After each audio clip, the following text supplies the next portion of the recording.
Morning class. मैं हिमांशु प्रकाश आपके लिए एक और एनिमल किंगडम का लेक्चर पार्ट 2, जिसमें कि कल हम बात कर रहे थे कि किस तरह से हमारे एनिमल्स को हमने कैरेक्टराइज़ किया है, किस तरह से हमने एनिमल्स को ग्रुप में डिवाइड किया है, हम कैसे उनकी स्टडी को आसान कर सकते हैं, हम किस तरीके से समझ सकते हैं कि किस एनिमल्स को कौन से ग्रुप में हमको रखना है। ठीक, यहाँ पर हमने बहुत सारे बेसिस ऑफ ऑर्गेनाइजेशन देखे, किस बेस पर हम इनको ऑर्गेनाइज करें। उनमें हमारा पहला बेस क्या था, हमने देखा था लेवल ऑफ ऑर्गेनाइजेशन, कि वो सेल के लेवल पर हैं, वो टिश्यू के लेवल पर हैं, वो ऑर्गन के लेवल पर हैं, वो ऑर्गन सिस्टम के लेवल पर है। दूसरा हमने देखा कि बॉडी की सिमेट्री की हमने बात की थी कि उनकी बॉडी सिमेट्री कैसी, वहाँ पर हमने देखा कि रेडियल सिमेट्री भी है, वहाँ पर बाइलेटरल भी है और वहाँ पर एसिमेट्रिक भी है। उसको हम प्लेन से डिवाइड नहीं कर सकते, किसी को हम 2 प्लेन से डिवाइड कर सकते हैं, किसी को बहुत सारे प्लेन से डिवाइड कर सकते हैं। ठीक, इसके बाद हमने देखा था कि उसमें जर्मिनल लेयर्स कितनी प्रेजेंट है, तो किसी में 2 और किसी में 3 जर्मिनल लेयर प्रेजेंट मिल रही थी। 2 वाली को बोल रहे थे डिप्लोब्लास्टिक और 3 वाली को नाम दे रहे थे ट्रिप्नोब्लास्टिक नाम की ये लेयर। ठीक, इसके बाद हमने की थी सीलोम की बात, बॉडी कैविटी की बात की थी कि बॉडी कैविटी प्रेजेंट है, पार्शियल प्रेजेंट है या कम्प्लीटली एब्सेंट है। कम्प्लीटली एब्सेंट को एसीलोमेट बोला था, जिसमें प्रेजेंट है उसको सीलोमेट बोला था, और जिसमें पार्शियली प्रेजेंट है उसको सीडोसीलोमेट हमने टाइप की सीलोम नाम दिया था। इसके बाद हमने सीलोम के फंक्शन देखे थे कि हमारे सीलोम काम क्या कर रही है, विसरल ऑर्गन बना रही है, दूसरा विसरल ऑर्गन में फ्लूइड का फॉर्मेशन कर रही है और साथ में शॉक एब्जॉर्बर का भी ये काम कर रही थी। ठीक, इसके बाद हमने नोटोकॉर्ड की बात की कि किसी में नोटोकॉर्ड मतलब एक लेयर, एक स्पाइनल कॉर्ड टाइप की एक स्ट्रक्चर जो स्ट्रेट रखने में हेल्प करे वो प्रेजेंट हो, तो कहीं पर नोटोकॉर्ड प्रेजेंट थी, कहीं पर नोटोकॉर्ड एब्सेंट थी। नोटोकॉर्ड एब्सेंट थी उनको हम एकॉर्डेट बोल दिया, नॉन कॉर्डेट बोल दिया, और जिनमें प्रेजेंट है उसको हमने कॉर्डेट्स बोल दिया। ठीक, उसके बाद हम अब आए फाइलम पर कि हमने एनिमल्स को कौन कौन से फाइलम में डिवाइड किया है। तो वहाँ पर हमने क्या देखा कि हमारे जो फाइलम थे, सबसे पहले आया पोरीफेरा, उसके बाद आया सीरेंटेटा और नेक्स्ट आया टिनोफोरा। तो हम इन तीनों के कंपैरिजन की बात कर रहे थे। तो हमने कंपैरिजन में ग्रेड्स ऑफ ऑर्गेनाइजेशन की बात की कि हमारा पोरीफेरा सेलुलर है, निडेरिया टिश्यू वाला है और टिनोफोरा भी टिश्यू वाला है। फिर हमने उसके सिमेट्री की बात की कि हमारे पोरीफेरा में एसिमेट्रिकल है, टिनोफोरा रेडियल है और टिनोफोरा भी रेडियल है और साथ में नाइडेरिया भी रेडियल सिमेट्री टाइप का है। फिर हमने बात की थी उनके जर्म्स लेयर की, जो हम पीछे हमने कहा था ना किस बेस पर डिवाइड करें, हमने जर्म बेस पर डिवाइड किया। तो वहाँ देखा पोरीफेरा में कोई ऐसा कुछ था ही नहीं, जबकि सिनेडेरिया में डिप्लोब्लास्टिक थी, हमारी टिनोफोरा में वो डिप्लोब्लास्टिक थी। इन दोनों में डिप्लोब्लास्टिक टाइप की मिलती है, 2 लेयर मिलती हैं जर्म लेयर। ठीक, इसके बाद हमने बात की थी सीलोम की, तो वहाँ पर पोरीफेरा हमारा एसिलोमेट था, हमारा निडेरिया भी एसिलोमेट था और हमारा टिनोफोरा भी एसिलोमेट था। ठीक है, टिनोफोरा को हम एक कॉम्ब जेलीज या सी वालनट्स भी नाम देते हैं। ठीक है, इसके अलावा हम निडेरिया को हम सीलेंट्रेटा भी बोलते हैं। ठीक है, तो नाम ही सीलेंट्रेटा है, मतलब इसमें जो सीलम है वो एसिलोमेट टाइप की है। ठीक है, इसमें हम पोरीफेरा को हम स्पॉन्जिस नाम भी दे रहे थे, इसको स्पॉन्जिस भी हम कह रहे थे। ठीक, इसके बाद हमने हैबिटाट और उनके रहने की जगह की बात की, हैबिट और हैबिटाट की बात की। तो हमने देखा कि जो हमारे पोरीफेरा है वो एक्वेटिक है मोस्टली, और कुछ सेडिमेंट्री हैं, कुछ सॉलिटरी, कुछ अकेले रहने वाले और कुछ कॉलोनी में रहने वाले भी थे। हमने जब निडेरिया की बात की तो वो एक्वेटिक, सेसाइल और free living, free swimming type के भी थे कि स्विमिंग भी करते थे, जबकि वो क्या थे, सेडिमेंट्री थे, कहीं पर लग कर रहते थे, वो स्विम नहीं करते थे। ये हमारा जो निडेरिया है वो क्या करा, उसमें क्वाटिक क्वालिटीज़ आ गई कि वो अब स्विम कर सकता है, वो फ्रीली रह सकता है। ठीक, जिस तरह हमने टिनोफोरा या कॉम्ब जेलीज की बात की तो वहाँ पर क्या था, वहाँ पर वो उसका हैबिटेट एक्सक्लूसिवली मैराइन, वो मोस्टली हमको मैराइन वाटर में ही मिलते हैं। ठीक है, इसके बाद या फिर अकेले भी रहते हैं और साथ में कॉलोनी में भी रह सकते हैं। जब इस बार हमने डाइजेस्टिव सिस्टम की बात की थी तो वहाँ पर हमने डाइजेस्टिव सिस्टम देखा था, कैसा था, इनके पास इंट्रा सेलुलर डाइजेशन था, एक सेल ही डाइजेशन का काम कर रही है, जबकि जो निडेरिया है उसमें क्या था, उसमें इनकम्प्लीट था, अभी इंटरसेल भी कर सकती है, एक्स्ट्रा सेलुलर भी सेल में भी हो सकता है और सेल के बाहर डाइजेशन भी हो सकता है। जबकि हमने फिर टिनोफोरा की बात की तो इसमें डाइजेशन इनकम्प्लीट है, एक्स्ट्रा सेलुलर है, मतलब डाइजेशन सेल के बाहर होगा। पोरीफेरा में सेल के अंदर, निडेरिया में सेल के अंदर भी, सेल के बाहर भी, और टिनोफोरा में सेल के बाहर। देखो धीरे धीरे क्वालिटीज़ क्या होती हैं, बढ़ती जा रही हैं। फिर हमने बात की अपने रेस्पिरेटरी सिस्टम की, तो इसमें एब्सेंट था, तीनों में ही रेस्पिरेटरी सिस्टम एब्सेंट था, तीनों में ही सर्कुलेटरी सिस्टम एब्सेंट था। इनमें अभी बॉडी इनकी बहुत ठीक से डिज़ाइन नहीं हो पाएगा। तो तीनों में ही ये सिस्टम क्या था, एब्सेंट मिल रहा है हमको तीनों में सिस्टम थी। इसके बाद हमने बात करना है हमको रिप्रोडक्शन की, ठीक है। हमने रिप्रोडक्शन, अगर हम पोरीफेरा की बात करें तो यहाँ पर रिप्रोडक्शन आपका सेक्सुअल भी है, हर्माफ्रोडाइट है, मतलब इनमें एसेक्सुअल भी मिल जाएगा। एसेक्सुअल का टाइप फ्रेगमेंटेशन हो सकता है कि ये कहीं से टूट जाए। अब ये फ्रेगमेंटेशन इतना डिटेल वाली बात नहीं है, आपने 10th में पढ़ रखा है कि फ्रेगमेंटेशन का मतलब किसी बॉडी का टूटना, टूटकर कई पार्टों में डिवाइड होकर उन पार्ट्स का एक नए लिविंग में, एक न्यू ऑर्गेनिज्म में ग्रो कर जाना ही फ्रेगमेंटेशन है। तो फ्रेगमेंटेशन के थ्रू हो सकता है। इसके अलावा इसमें सेक्सुअल होगा, सेक्सुअल में ये हर्माफ्रोडाइट होंगे। ये हर्माफ्रोडाइट मीन्स यहाँ पर मेल सेक्स ऑर्गन और फीमेल सेक्स ऑर्गन दोनों आपको एक ही बॉडी में मिलेंगे। ये फर्टिलाइजेशन इंटरनल करेंगे, फर्टिलाइजेशन बॉडी के अंदर होगा और इसमें डेवलपमेंट इनडायरेक्ट होगा। फर्टिलाइजेशन इंटरनल, डेवलपमेंट कैसा होगा, इनडायरेक्ट। अगर निडेरिया की बात करें, यहाँ पर पॉलिप रिप्रोडक्शन प्रेजेंट होगा, मतलब एसेक्सुअल बर्ड्स बनेंगी, एसेक्सुअली होगा और बर्ड्स प्रेजेंट होगी। और साथ में यहाँ पर जो मेड्यूसा है, मैं कहता है मेड्यूसा लेयर प्रेजेंट होगी, उस लेयर में सेक्सुअली भी होगा, ठीक है। कुछ मेड्यूसा में सेक्सुअल रिप्रोडक्शन भी हो सकता है।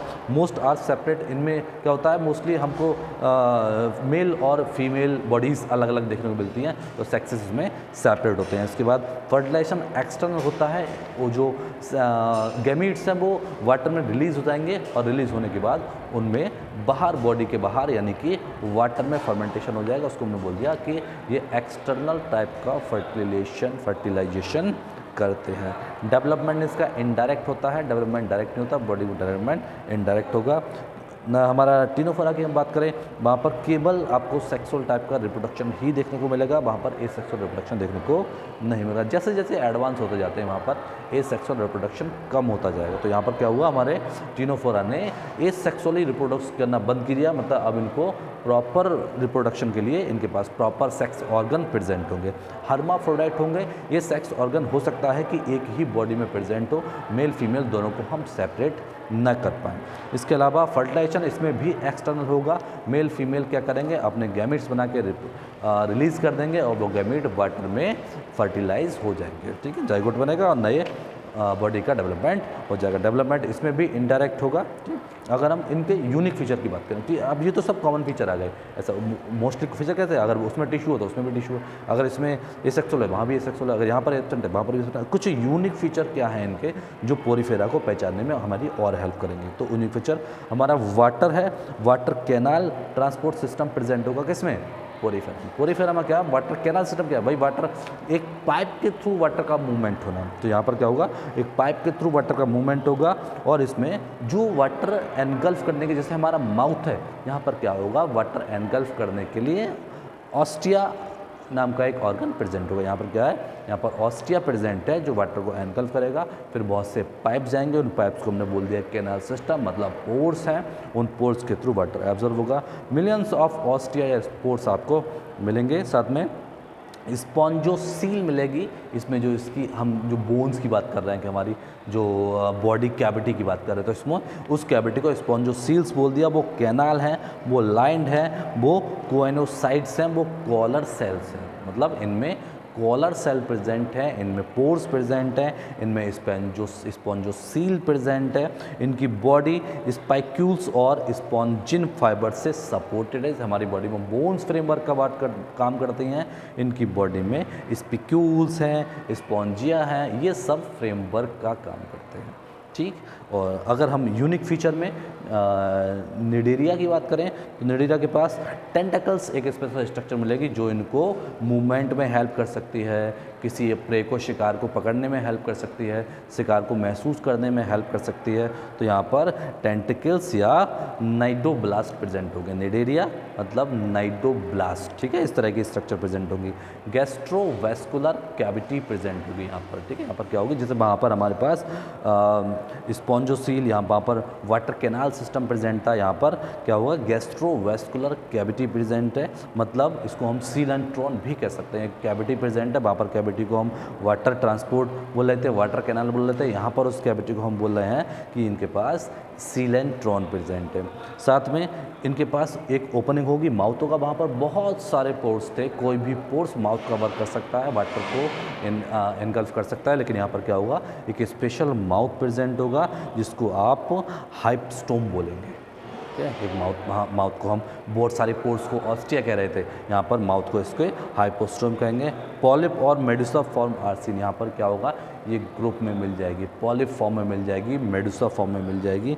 साथ में कुछ इसके अल्टरनेशन ऑफ जनरेशन भी शो करेंगे, मतलब ये गैमीट्स बनाएंगे, गैमीट्स से बॉडी बनाएंगे, बॉडी से फिर स्पोरोफाइट, गैमीटोफाइट, जैसे प्लांट में अल्टरनेशन ऑफ जनरेशन मिलती है, इसी तरह इनमें भी अल्टरनेशन ऑफ जनरेशन आपको देखने को मिल जाएगी।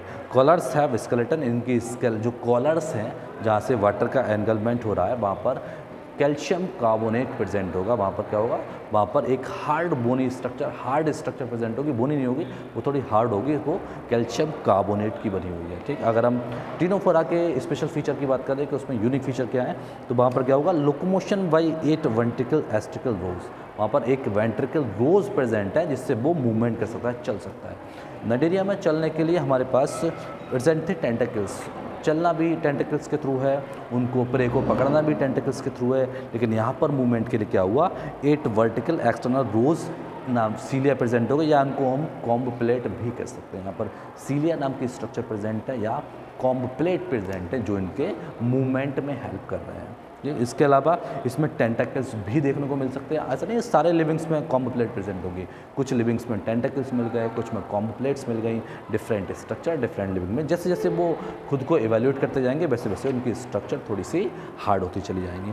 इसके अलावा इसमें बायोलुमिनेसेंस प्रेजेंट होगा, ठीक है, इनमें क्या होगा, बायोलुमिनेसेंस प्रेजेंट। ये हमारे तीनों के यूनिक फीचर हैं जो इनको कुछ अलग बनाते हैं। पोरिफेरा अलग लिविंग्स है जो फ्रीली मूव करता रहता है, हमारा नाइडेरिया एक अलग लिविंग्स है जो फ्रीली मूव करता रहता है, और हमारा टिनोफोरा एक अलग लिविंग्स है जो फ्रीली मूव करता रहता है। इसके अलावा अगर हम एग्जाम्पल्स की बात करें तो पोरिफेरा में साइकोन का आप नाम ले सकते हैं, आप नाइडेरिया में हाइड्रा को जानते होंगे, और आप टिनोफोरा में टिनो प्लाना को नहीं जानते होंगे, ठीक है, यानी ये अपने नाम का भी सुना होगा, लेकिन हमने स्पॉन्ज साइकोन का नाम सुना है, स्पॉन्जिला का नाम सुना होगा, आपने हाइड्रा का नाम सुना होगा, ओबेलिया का नाम नहीं सुना होगा, ठीक है। तो एग्जांपल हमारे हाइड्रा, ओबेलिया, ओरेला, फाइसेलिया, ये सारे नाइडेरिया के एग्जांपल हो गए, और हमारे टिनोफोरा के लिए टिनोफोरा और प्लूरोब्लैचिया, ये सारे टिनोफोरा के एग्जाम्पल्स हैं, ठीक।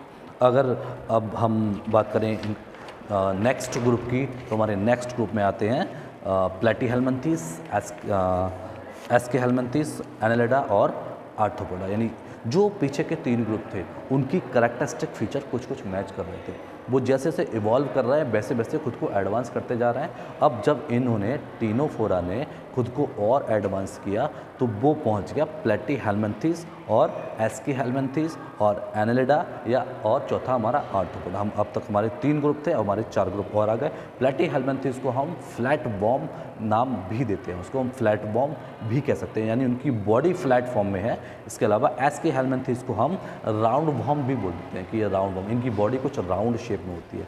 एनालिडा की खास पहचान क्या होगी कि वो सेगमेंटेड होंगे और रिंग वॉर्म शेप में होंगे, उनकी बॉडी सेगमेंटेड होगी, बहुत सारे सेगमेंट में डिवाइड मिलेगी। और आर्थ्रोपोडा की क्या बॉडी होगी, उनके पास जॉइंट लेग प्रेजेंट होंगे, ठीक। इनकी केवल एक मेन या इनका दूसरा नाम हम कह सकते हैं कि प्लेटीहेल्मिन्थीस का दूसरा नाम हम फ्लैट बॉम बोल सकते हैं, एस्केहेल्मिन्थीस का दूसरा नाम हम राउंड वॉर्म बोल सकते हैं, हम एनालिडा का दूसरा नाम सेगमेंटेड रिंग वॉर्म बोल सकते हैं, या आर्थ्रोपोडा को हम जॉइंट लेग्स एनिमल्स कह सकते हैं। ठीक, कल हमने बात की थी कि हमारे बॉडी सेगमेंट में डिवाइड है, तो हमने कहा था अगर आप एक इंसेक्ट को देखें तो इंसेक्ट की बॉडी में हेड थोरैक्स मिल जाएगा और उस थोरैक्स पर ही आपको लेग्स मिल जाएंगे।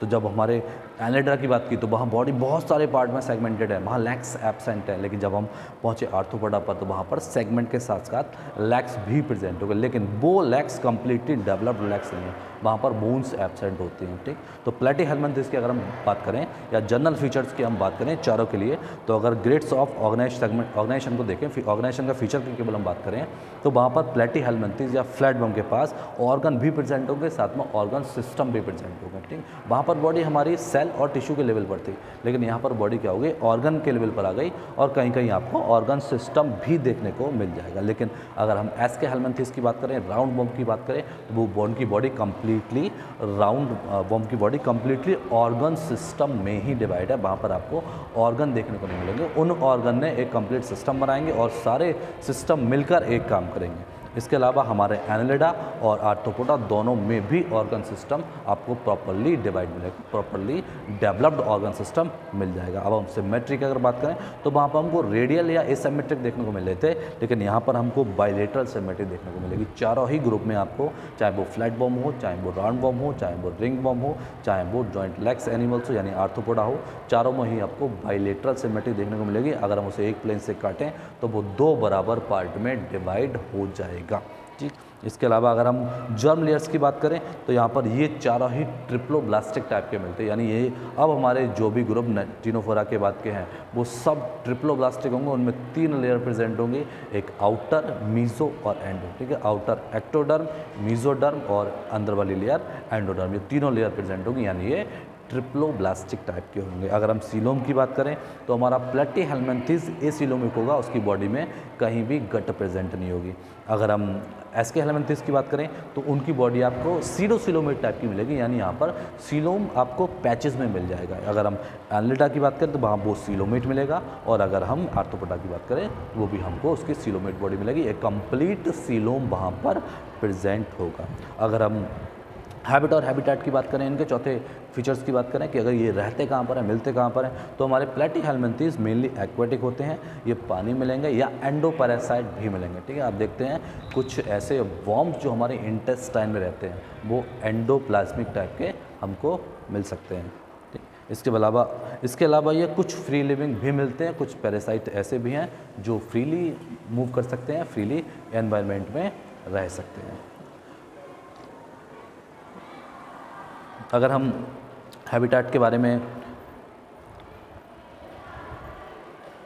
एस्के हेल्मिन्थेस की बात करें तो उनका हैबिटेट वो आपको एक्वेटिक भी मिलेंगे, टेरेस्ट्रियल भी मिलेंगे, वो पहाड़ों पर या नॉर्मल सैंड पर या नॉर्मल सॉइल पर भी रह सकते हैं। इसके अलावा ये कुछ फ्री लिविंग भी मिल जाएंगे, कुछ ऐसा होता है बॉडी के बाहर भी रहें और कुछ बॉडी के अंदर, मतलब एंडोपैरासाइट टाइप के, एंडोपैरासाइट या एक्टोपैरासाइट किसी भी टाइप के भी मिल सकते हैं। ठीक, इसके अलावा ये कुछ प्लांट्स पर भी रह सकते हैं, कुछ मैमल्स या एनिमल्स पर भी रह सकते हैं। ये प्लांट्स के साथ भी सर्वाइव कर जाएंगे। एंडोपैरासाइट होंगे तो प्लांट्स या एनिमल्स के अंदर रहेंगे, एक्टोपैरासाइट होंगे हो सकता है वो एक्टोपैरासाइटिक प्लांट टाइप के हो या एक्टोपैरासाइटिक एनिमल्स का हो या फ्री लिविंग भी हो सकता है। ठीक, अगर हम बात करें एनालिडा की तो ये टेरेस्ट्रियल होंगे, ये ज़मीन पर रहेंगे, साथ में ये फ्रेश वाटर या मैराइन में भी रह सकते हैं। ये समुद्र में भी आपको कुछ मिल जाएंगे देखने को, कुछ फ्रेश वाटर नदियाँ आपकी पॉन्ड वगैरह में भी देखने को मिल जाएंगे, कुछ फ्री लिविंग भी मिलेंगे, कुछ इनमें पैरासाइट भी मिल जाएंगे। चारों टाइप के यहाँ पर आपको लिविंग्स देखने को मिल जाएंगे। लेकिन अगर हम बात करें आर्थ्रोपोडा की तो ये क्या करेंगे, इनका ये जैसी जगह है उसके अनुसार रह सकते हैं, मतलब ये फॉरेस्ट में भी रह सकते हैं, ये लैंड पर भी रह सकते हैं, ये पैरासाइट टाइप के भी हो सकते हैं। ये कंप्लीट इनका कंपोजिशन डिस्ट्रीब्यूशन है, ये डिफरेंट जगहों पर डिफरेंट प्लेस पर रह सकते हैं। ठीक, इसके अलावा अब हम बात करेंगे डाइजेस्टिव सिस्टम की इनके, तो जो फ्लैट वर्म है, जो प्लेटीहेल्मिन्थेस है, उनका डाइजेस्टिव सिस्टम इनकम्प्लीट होता है, अभी कम्प्लीटली मैच्योर नहीं हो पाया है। जबकि अगर एस्के हेल्मिन्थेस या राउंड वर्म की बात करें उनमें उनका सिस्टम कंप्लीट हो गया है, ट्यूबुलर टाइप का है, एलिमेंट्री कैनाल वेल डेवलप्ड होगी और साथ में मस्कुलर फेरिंग्स होगा। जो फेरिंग्स होगा, जो एनगल्फ करने वाला सिस्टम है वो कैसा होगा, मस्कुलर होगा, वो किसी चीज़ को खा सकते हैं, वो किसी चीज़ को पूरा का पूरा एनगल्फ कर सकते हैं, तो वो मस्कुलर टाइप का हो सकता है। एनालिडा में भी क्या होगा, डाइजेस्टिव सिस्टम कंप्लीट होगा, कंप्लीट एलिमेंट्री कैनाल प्रेजेंट होगी, और आर्थ्रोपोडा में भी कंप्लीट एलिमेंट्री कैनाल प्रेजेंट होगी। ठीक है, यहाँ कंप्लीट का मतलब है माउथ से लेकर एनस तक के पूरी एलिमेंट्री कैनाल प्रेजेंट होगी, सेम आर्थ्रोपोडा में भी और सेम हमारी एनालिडा में भी कंप्लीट एलिमेंट्री कैनाल प्रेजेंट होगी।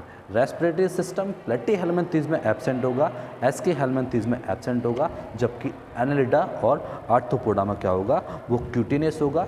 एनालिडा में क्यूटेनियस मतलब जैसे आप अर्थवर्म आप एग्जाम्पल देखते हैं, वो स्किन के थ्रू ही रेस्पिरेशन कर सकता है, उसके सारे पार्ट सेगमेंटेड हैं, हर पार्ट को सेपरेट है, हर पार्ट एनवायरनमेंट से डायरेक्ट कॉन्टैक्ट में है, तो वो अपनी स्किन के थ्रू रेस्पिरेशन कर सकता है। जबकि जो आर्थ्रोपोड होंगे उनमें हो सकता है गिल्स प्रेजेंट हो, उनमें हो सकता है बुकलंग प्रेजेंट हो सकता है ट्रैकिया प्रेजेंट हो, यानी वहाँ पर स्पायरिकल्स आपको देखने को मिलते हैं, ट्रैकिया देखने को मिलते हैं, बुकलंग्स देखने को मिल जाएंगे, और साथ में कुछ अगर वाटर में रहने वाले हैं तो उनमें आपको गिल्स भी प्रेजेंट हैं। जैसे आप एक इस ग्रास सुपर की बात करते हैं तो ग्रास सुपर की हम 10th में हमने बात की थी कि वहाँ पर रेस्पिरेशन के लिए उनके पास लंग्स नहीं है, लेकिन स्पाइरेकल्स और ट्रैकल सिस्टम प्रेजेंट है। ठीक है, तो इस तरह का स्पाइरेकल्स, ट्रैकल सिस्टम, बोक लंग्स ये देखने को मिल जाएंगे। ठीक है, अगर हम सर्कुलेटरी सिस्टम की बात करें तो प्लेटीहेल्मिन्थेस और एस्केहेल्मिन्थेस में ओपन टाइप का सर्कुलर सिस्टम है, मतलब वहाँ पर सर्कुलेशन सिस्टम प्रेजेंट होगा, वहाँ पर आपका हार्ट एब्सेंट होगा।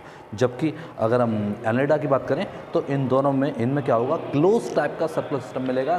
आपका जो ब्लड है वो आर्टरी, वेन्स मतलब वेसल्स में ट्रांसपोर्ट हो रहा है, जबकि आर्थ्रोपोडा का आपका ब्लड कैसा मिलेगा, वो ओपन टाइप का मिलेगा, वहाँ पर वेसल्स देखने को नहीं मिलेंगे, वहाँ पर ब्लड वेसल्स एब्सेंट होती है। ओपन टाइप का सर्कुलर सिस्टम प्रेजेंट होगा और एनेलिडा में क्लोज टाइप का सर्कुलर सिस्टम प्रेजेंट होगा। ठीक, अगर हम रिप्रोडक्शन की बात करें तो यहाँ पर रिप्रोडक्शन आपको प्लेटीहेल्मिन्थेस में एसेक्सुअल फ्रेगमेंटेशन के थ्रू भी देखने को मिल जाएगा और साथ में सेक्सुअल रिप्रोडक्शन भी मिल जाएगा। अगर हम एस्केहेल्मिन्थेस की बात करें तो ये डायशियस होते हैं, मतलब इनमें क्या होता है, different body, male sex organ अलग बॉडी पर होंगे, फीमेल सेक्स ऑर्गन अलग बॉडी पर होंगे, यानी सेक्सुअल रिप्रोडक्शन प्रेजेंट होगा। इंटरनल टाइप का फर्टिलाइजेशन होगा, यानी फर्टिलाइजेशन कैसा है, इंटरनल बॉडी के अंदर है। सेम प्लेटीहेल्मिन्थेस में भी फर्टिलाइजेशन इंटरनल टाइप का होता है, बॉडी के अंदर होता है। एनेलिडा, आर्थ्रोपोडा दोनों में ही सेक्सुअल टाइप का रिप्रोडक्शन होगा। अर्थवॉर्म, लीचेस के एग्जाम्पल हैं, ये नीरिस, ये क्या कहते हैं, ये कुछ एग्जाम्पल इसमें मोनोसिस भी मिलेंगे, कुछ आपको डायसिस भी मिलेंगे, कुछ ऐसी बॉडी भी मिलेंगी जो सेक्स ऑर्गन एक ही बॉडी में रखते हों, कुछ ऐसे मिलेंगे जो डिफरेंट बॉडीज़ में डिफरेंट ऑर्गन्स मिलते हों। डेवलपमेंट इनका डायरेक्ट और इनडायरेक्ट दोनों तरीकों हो सकता है एनालिड्स का, जबकि आर्थ्रोपोडा का डायरेक्ट और इनडायरेक्ट दोनों तरीका हो सकता है। ठीक है, आर्थ्रोपोडा मोस्टली ओविपेरस मिलेंगे, आपको एग देने वाले मिलेंगे, जबकि आपको बाकी में अभी ओविपेरस और उसका टाइम नहीं मिल रहा है, एक्सटर्नल फर्टिलाइजेशन है। लेकिन यहाँ पर क्या हुआ, यहाँ पर ये ओविपेरस टाइप के हो गए, इन्होंने एग की फॉर्मेशन स्टार्ट कर दी है। ठीक है, अगर हम इनकी एग्स के बाद यूनिक फीचर की बात करें तो यूनिक फीचर की बात हम करेंगे अपने नेक्स्ट लेक्चर पार्ट 3 में। ठीक है, आज के लिए बाय।